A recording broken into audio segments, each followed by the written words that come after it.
Hello, YouTube friends, or on whatever platform you're watching. I'm Christina Canters from The C Method, and I'm here with Andy Reid from Sold by Auctions. Really excited to be chatting with him today about what it's like to be an auctioneer and what sort of skills are required. This is also being recorded for the Stand Out Get Noticed podcast, just so you know. But what you're seeing here is like an unedited behind the scenes look. So you're getting a very special view at this. So welcome, Andy. Hi, how are you? I'm doing really well, thanks. Good. And I'm really excited to be chatting with you today. Awesome. Well, look, I'm so excited to be here. Thank you so much for having me. It's always nice to be invited to go talk to someone. It's always nice. Well, that's what you do for a living, isn't it? Yeah. Going out and talking to people. Yeah, at scale. At scale generally. It's kind of my job is to talk, and if you enjoy doing it, then it's not even a job. Absolutely. So, Andy, you are an auctioneer. I am. I've never had an auctioneer on the podcast before. Right. Bless you. When you tell people that you're an auctioneer, what is the response that you normally get? It's kind of weird because when I was a real estate agent, whenever anybody asks you what you do for a living and then you tell them that you're a real estate agent, the reaction is horrible. It is disgusting, and I hated doing it. So my wife actually says, look, Andy left real estate because he just hated how people perceived him when he told them he was a real estate agent. So when I started doing auctioneering, I actually thought, you know what? I'm just going to tell people I'm an auctioneer. And once I started doing that, everyone starts having a much more positive reaction, because although auctioneering is predominantly focused around real estate in this country, it's seen in the public's eye as a completely different craft. Yet it's kind of weird because within the industry, it's not seen as much as a different craft entirely from being a real estate agent. That's one of the big mistakes that is made within the industry. But to the public, whenever I tell people I'm an auctioneer, they go, wow, that's amazing. And I try and dumb it down a little bit because I'm quite a humble guy, and I don't like to make anything greater of it than what it is. So my line to everybody is, look, I just shout at people until they give me money. That's literally my job, is to shout at people. How good's that? Yeah. So when people get that, find out I'm an auctioneer, they sometimes, depending if they've had a couple of beers, they'll try and get me to auction off a beer mat or something like that. So I've had a few auctions in the middle of bars and stuff where I'm auctioning off half pint of lager or something because one of my drunk mates decided to have a go at me about something. So it's all good. It's all awesome. Good. And I know you do auctions for charity events as well. Yeah. So I personally believe if you've got some sort of a skill set, well, let me strip it back. I've got a philosophy from a cultural point of view in that if we as professionals were to donate 3 to 5% of our time and utilize our skill sets to benefit non-profits and charities and community groups and what have you, then the world would be a better place for free. And that's a fact. I mean, when you equate 3 to 5% of your time, it literally translates into 2 episodes of Love Island or 2 episodes of The Bachelor or something equally as useless that we all tend to binge on. So if we were to take that bit of time and just go and help people with what it is that we're good at. A lot of people don't understand that with community groups and charities, and I know we're already digressing, but with those sorts of groups, money is great, but the skill sets that we have as professionals are worth so much more money. So I have a number of organizations asking us to sponsor them, and my general reaction is, look, I won't sponsor you with money, but how about I bring value with what it is that I do? And I am not made of money. I could not give people the money that I make for them when I'm doing a charity auction. So, for example, I was doing a charity auction on behalf of the REIV a few weeks ago at Crown, and they were hopefully sort of expecting around about that sort of $6,000 to $9,000 mark for 3 pieces of art. And we ended up going just over 20 grand. Wow. Now, I could not donate 10 grand to any charity, So, but the fact that I'm not too bad at what I do, means that I can provide that level of value. And that's where a lot of people professionals need to sort of take their mindsets out of the old school way of sponsorship and actually lend their skills to people, because all it takes for me is 20 minutes of my time, half an hour of my time, and I've made a charity 20 grand. Like it's pretty cool. Yeah. And you get to have fun while you're doing it. Exactly. Literally, all I'm doing is shouting at drunk people. It's fabulous. Do the drunk people spend more? It's hilarious when they don't know what they've bought.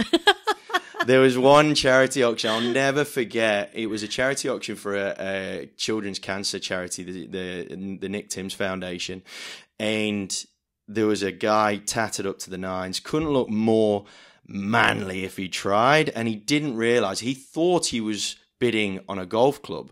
What he was actually bidding on was a girl's kid's cubby house for 4-year-olds or something. And when he comes walking up to us and he's like all happy because he's won and he's pumping his chest out and all that, and I just turned his face, I physically turned his face to see what he'd won. He gave me the odd profanity and then burst out laughing and went, "Oh, geez, at least it's for a good cause then, eh?" So he ended up donating it back to the charity to do it again. So, that's hilarious when people do that. Yeah. That's hilarious. So what made you want to get into auctioneering? My father-in-law, in a word. The reason why I got into real estate in the first place is because as I'm sure you can tell from my accent, I'm not from round here. I'm from the middle of England. And when I moved over, it was because my now wife is Australian.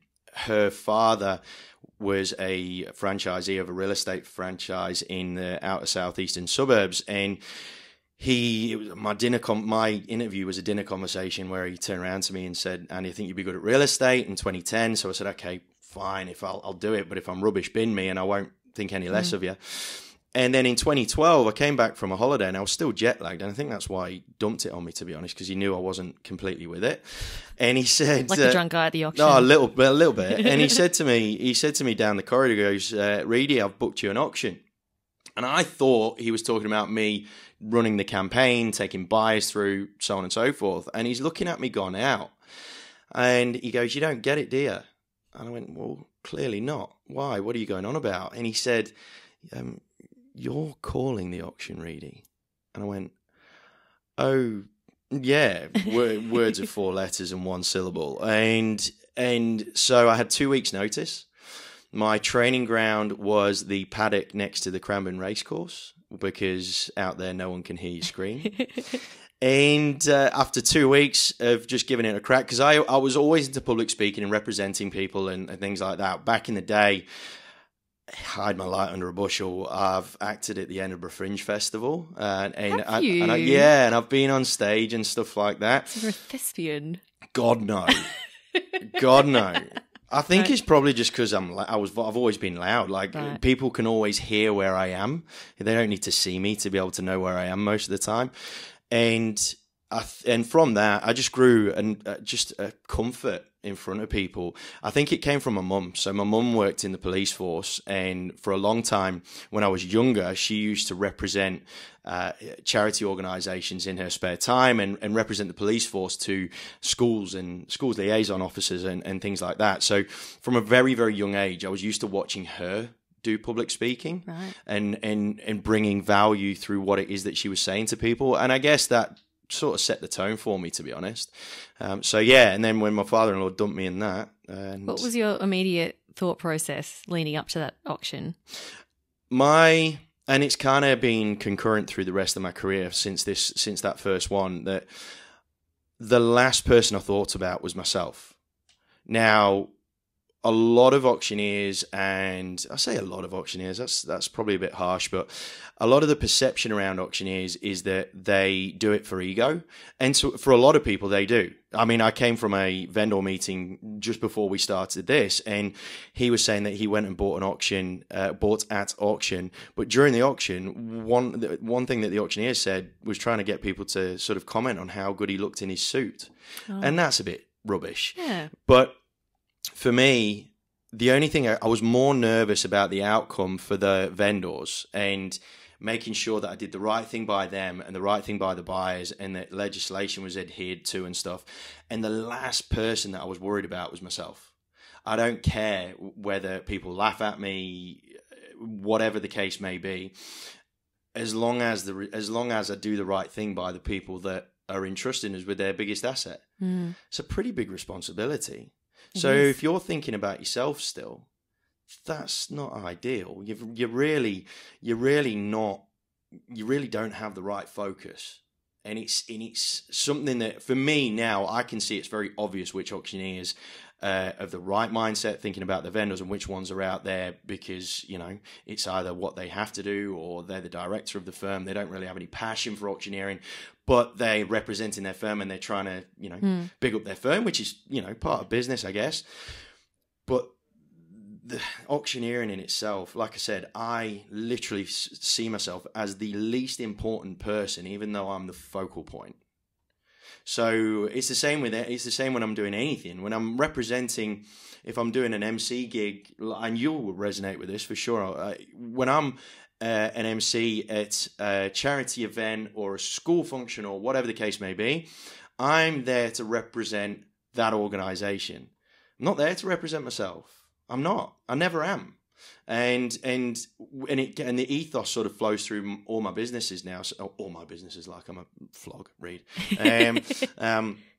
In that it's my job to make other people look good. Yeah. I'm totally cool being away from the spotlight. I am totally cool being away from the spotlight. I hate the spotlight, which is a bit of a contradiction. Yeah, because you're right. It seems very much so that you are the focus when you are auctioneering. Like, everyone's looking at you. But then at the same time, it just came to, because I was at an auction recently. Yes. Because Aaron and I recently bought a place, which was very exciting. Congratulations. Thank you. I was thinking about me the whole time as someone who was bidding. I'm sitting there. But you're allowed to. Well, yeah, but like, I'm not thinking about the auctioneer. Like, No. I'm not standing there looking at the auctioneer going, oh, I don't like his shoes, or I think he's talking too loud. Like, that didn't even go through my mind. I'm thinking, is anyone else going to bid? Are we going to secure this property? Have we just made a massive mistake? Have we just made the best decision ever? That's what was going through my mind. And you're absolutely right to think that, because when it comes to vendors and buyers in that transaction, this is a significant day in their entire lives. We're not talking about pocket change in any way, shape or form. We're talking about significant transactions that people might only ever do once in their lives. So we've got to treat it like that. It's kind of like when an actor or an actress goes onto the boards at Broadway, for example, they might do things a million times. They might do the same play 3 times a day for 6 months. But to the consumer, that person in the audience, it might be the only ever time that they go to a Broadway show. Yeah. They might have spent their entire lives saving money to go to New York, to go to a Broadway show, because that's been on their bucket list. That's pretty significant when you look at it from the opposite direction. So that's what makes it very, very easy for me to put myself at the back of the queue in terms of importance, because for me, I will go and rock and roll the next auction. So I'm doing my thing and enjoying what I do and whatnot. But for each auction, I have to treat it as potentially my last auction, because for the people that I'm helping, it could be their last auction ever. And that's pretty big. So that's it. Just makes it easy for me to have that degree of empathy in knowing that I have no right to take any of the shine off what is a significant moment in your life. So when you were the buyer, this is a big moment for you. It's your first home. Yeah. You're only going to do that once. Yeah, for sure. Absolutely. So who am I to try and take the shine off that? For sure. And I love that you think about the bigger picture. Like, you're thinking, hey, I'm not just here shouting at people, even though that's essentially what it is, right? You've got the bigger picture in your mind going, this is a significant day for these people. This is changing someone's life right here. Yep. And I think a lot of people, like, bringing it back to, people in the workplace who are required to speak in public or run meetings, you know, oftentimes people make it about themselves and they get really focused on the tiny details and they think, oh, I've got to do this perfect and this perfect, without thinking about, well, what bigger picture impact does this presentation have? You know, what are we overall as a team working together, or as a company working together, that this presentation forms a part of? Absolutely, man. And the thing that causes nerves, in my humble opinion, the thing that causes nerves is the fact that the focus is not on the right thing. It's just not. So a lot of the time, if we're to talk about sort of superficial nerves, so a lot of the time there will be a nervousness around, how do I look? Is my hair right? Is my suit covering my belly, or whatever the case may be, right? So because that is the immediate judgment that people pass on people, is how do they look on stage or whatever, and that's for males and females, yeah. So that's the first bit of nerves that people need to sort of get away from as best as they can. And the thing is, when it comes to presenting or when it comes to doing an auction, I always say that the first auction that I'm not nervous for is the one I'll screw up. So in a way, nerves are a positive. Well, in a massive way, nerves are a positive thing for me. So you still get nervous? Every time. Yeah. Every time. Because I'll never lose sight of how important it is for the people that I'm working with. And that's not even that's not just the vendor and the buyer, that's the agent as well. Because I'm a freelance auctioneer, I'm carrying the reputation of that agent on my back, plus their commission, so that's their income. So I'm carrying their reputation, their health and well-being, their financial freedom, plus the vendors, plus the buyers, and plus the general public, because they want to either see a show or they want to be educated by the process. So if you're not nervous about that, you're not in the right job. So what do you do to channel that nervous energy into something positive? For me, it's my body's way of telling me that I'm about to rock and roll. Okay.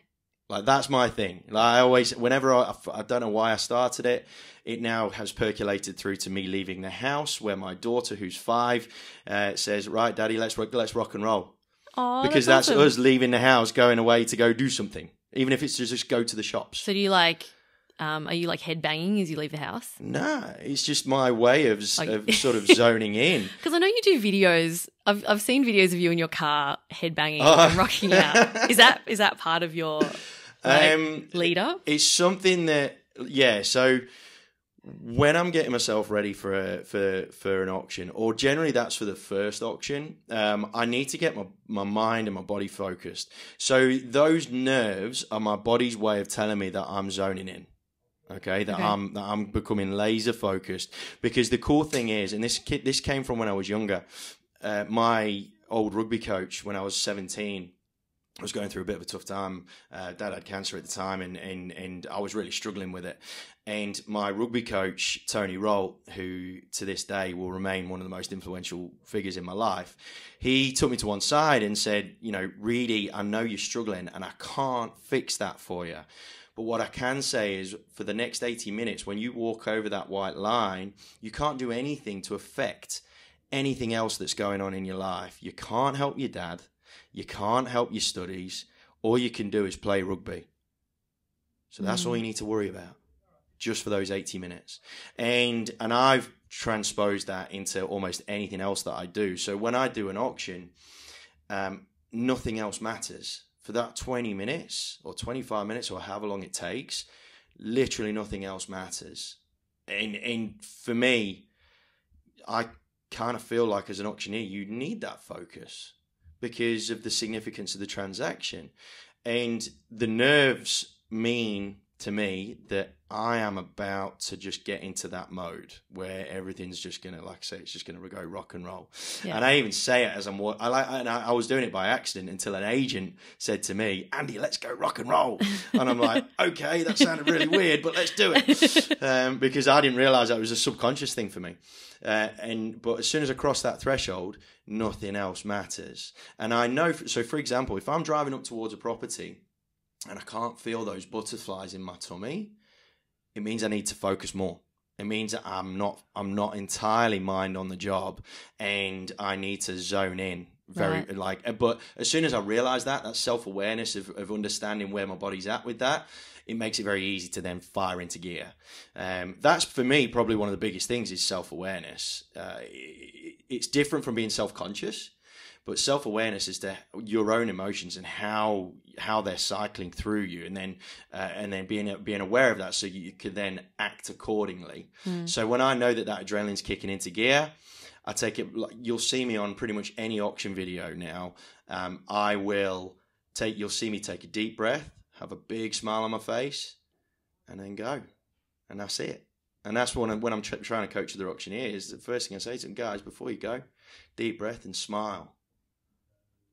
And it's just weird. You then, even if you're having the worst day, the fact that you're taking a deep breath, seeing what's in front of you, and putting a big smile on your face, it creates a bit of an endorphin rush, which allows you to be in a different frame of mind. So when you're public speaking, or if you've got a really, really crucial, not a very nice speech to say to your team, or whatever the case may be, if it's not good news, yeah, you don't want to go out there smiling like a clown, because that's probably not ideal. But taking a deep breath and just gathering yourself just for a tiny second, creates that bit of an endorphin rush that just lets your brain just zone in, just in that one thing, just temporarily. It's not going to take away your world troubles, or your first world troubles, or your real life troubles, or whatever. We've all got problems, but for that 20 minutes, you're going to be fine. I'm just going to pause you there. I'm going to bring this here. Okay.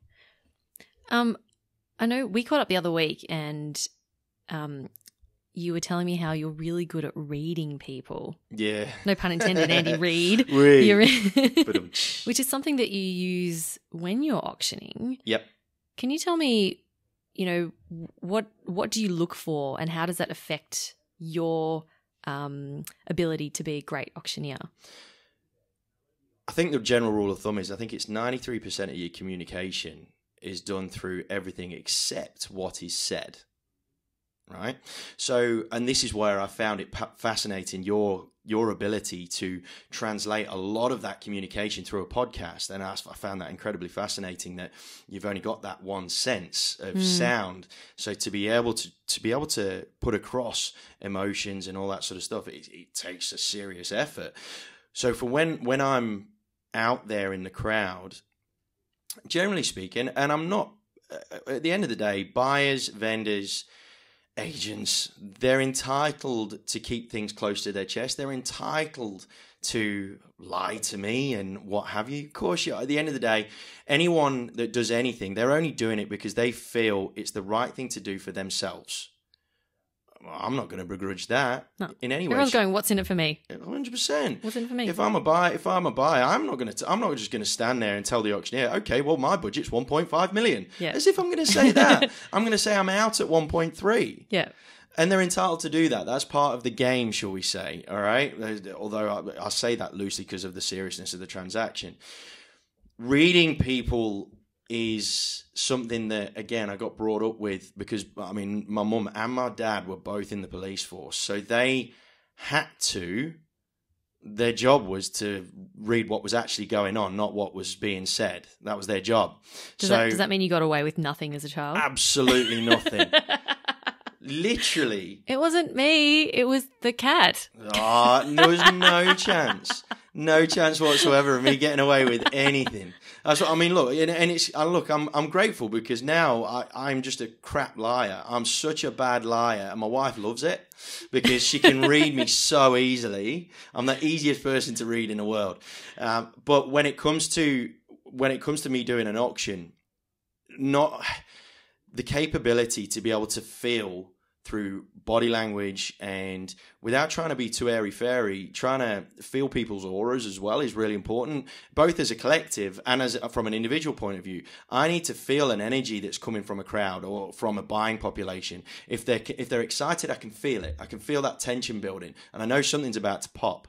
But if it's all a little bit laissez-faire and people's body movements are a little bit more fluid and they're not as jagged or they're not as energetic with a nervous energy, you can feel that they're a bit more passive about the outcome, which kind of means to me that they're not too fussed if it sells or not. Right. They're kind of interested, but they are happy to either let it go or play the game afterwards if it passes in. Right. So that's where they're there, is to just see if it passes in, and then they're going to give it a crack with a lowball offer to try and see if they can get it after the event. So just to clarify, you can tell if someone's like a bit tense, like on edge.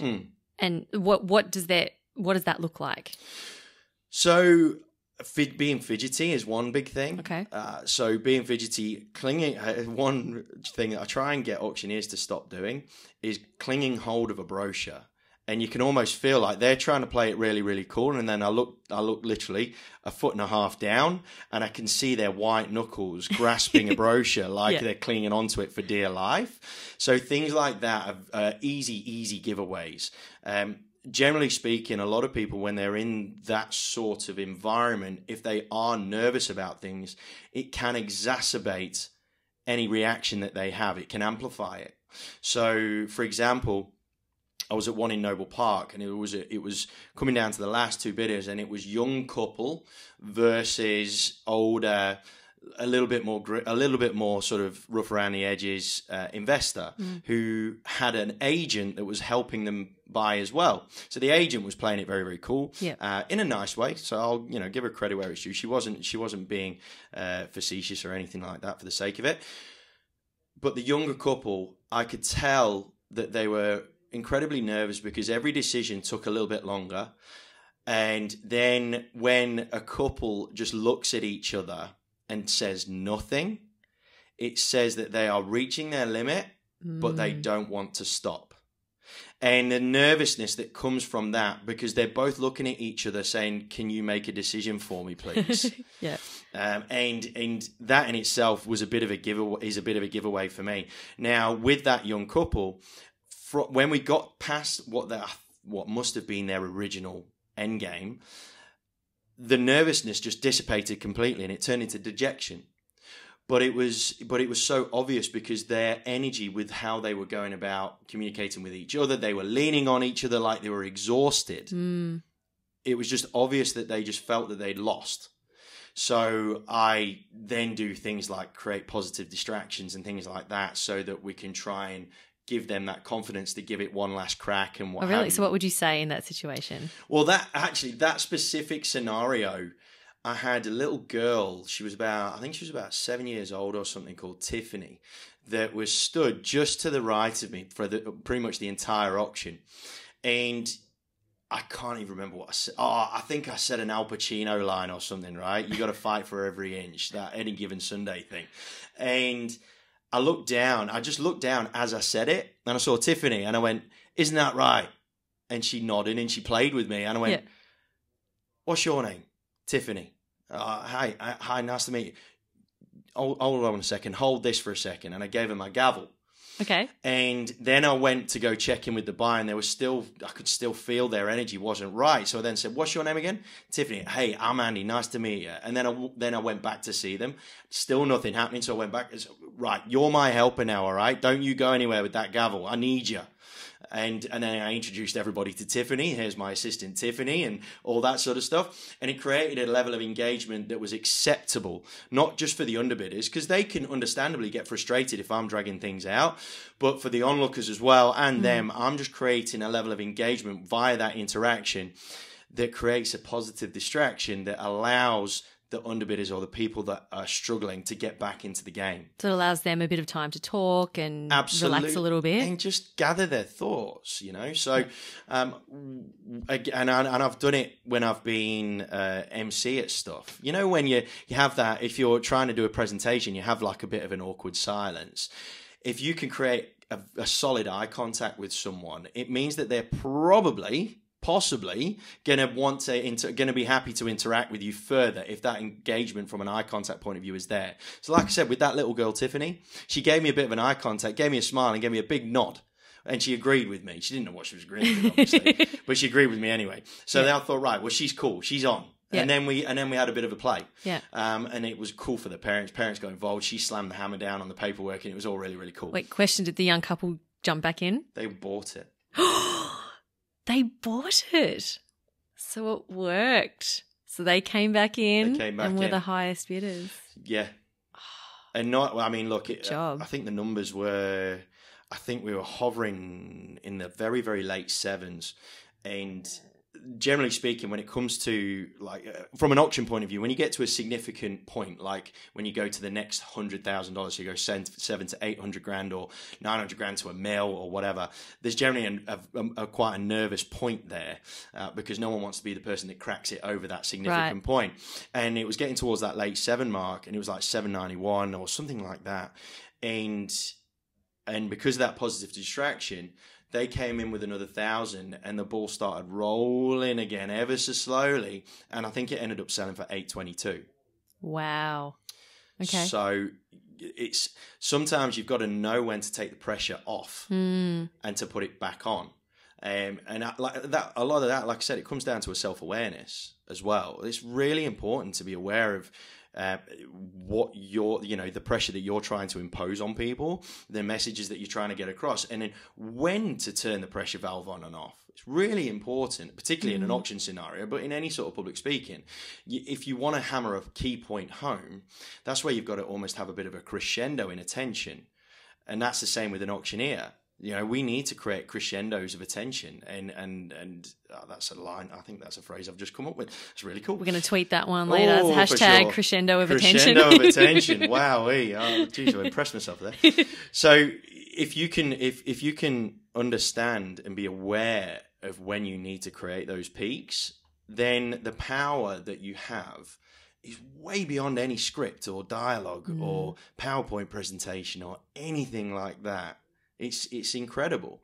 So, and I know that a lot of people, when they're doing their first presentations and whatnot, when people are getting ready for their first auction, they put so much effort into their script and they kind of hang too much importance on it. Like the content of what you're saying. Exactly. Yeah. But the content's going to be completely irrelevant if the context isn't right. It's just going to be completely irrelevant. It'll fall on deaf ears. It'll absolutely fall on deaf ears. And so that when with my script, I think I mentioned this to you the other day, that you can have my script in front of you if you want. Good luck trying to follow it, because I won't be following it.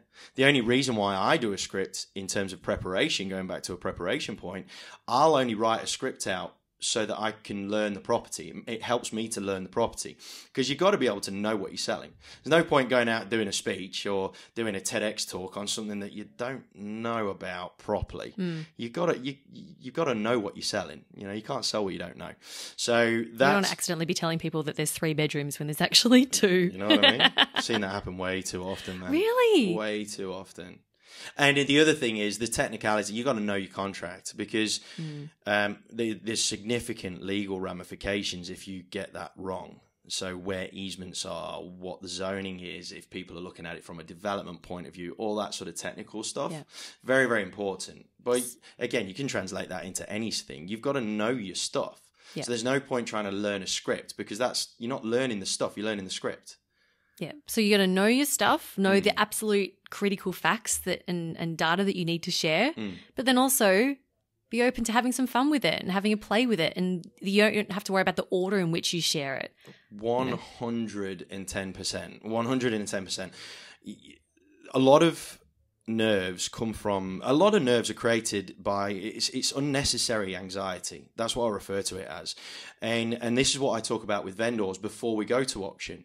I say to them, I need to give you guys a really good understanding of the process and the ramifications of whether we take this decision, that decision, the other decision, different scenarios that can happen on the day, because knowledge is power. If I can give them all of the knowledge and remove any curveballs that could come their way, then the only thing that they have to be nervous about is the great unknown, which is the thing that none of us can control, which is what the market's prepared to pay. Everything else is controllable. And that's the same if you're going into a speech or anything that's public facing. That the only reason why you would be nervous beyond what the outcome is, which none of us can control, it's because you're not prepared enough. And Craig Williams, the jockey who just won the Melbourne Cup, I will listen to a podcast of his, and he says this phrase, but puts it into fabulous context of that whole fail to prepare, prepare to fail thing.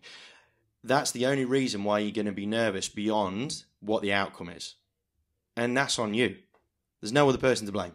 Yeah, other than yourself. Control that. Exactly. So I get my geek on every Friday, and I'm learning. I'm going through the contracts and making sure that I know and understand every single property that I'm doing for that weekend, and knowing all the bits and bobs, because I don't need to feel the nerves beyond what I'm already going to feel, because then that might just put me out of kilter. So I don't, why put yourself through that stress and energy? It takes energy as well. It does. To feel those nerves. Anxiety just saps you of energy. I do kickboxing and stuff, right? So when I go into a fight, the adrenaline knackers you more than the actual actions. And it's the same with this. It's the same with public speaking or auctions or whatever. If you're not prepared, man, for that, for what's about to come, the adrenaline will take over and you'll be knackered and you'll run out of steam before the end. Yeah. So love it. Yep. Great advice. Well, Andy, look, it's been so awesome having you on the show. Thank you. I can see that you do love to talk because, I mean, you know, ultimately that is what you do. It is what I do. And when you love doing something as much as I do, it's easy. Yeah. It's easy. So if people have a property that they want auctioned off and they want to connect with you, where can they find you? Apparently, I'm one of the easier guys in real estate to find. I'm on every medium, so Facebook, Instagram, Twitter, LinkedIn. My website is soldbygroup.com.au, and you can just go to /auctions on there or send it through a contact form. I generally tend to work so agents will hire me, but I do have vendors that will ask me to come and work for them, and vendor advocates as well, because they're having that voice of independence. I can bring a subjective voice to the whole transaction, and making sure that, because everyone else has got an emotionally vested interest in it, whether it is the commission, whether it is the ego, whether it is the property or whatever the case may be. So I can look at things a bit more subjectively, which has helped a lot of people get the right result. So. And not forgetting the awesome accent. Yeah. Well, you can't discount that, especially if you're in Australia. Oh, big time. If you've got an accent that's not Australian, that's always going to stand out. Oh, big time. Everyone, whenever I was in real estate, people come into the office asking for the tall pommy guy or the tall English guy or whatever. And I took it because it was my USP. It was my unique selling point. There's your personal brand all wrapped up, ready and done. Big time. Thanks again, Andy. This has been awesome. Thank you so much for having me. All right, we're going to say goodbye on the video. Thanks, everyone, for watching. Bye, guys. Bye.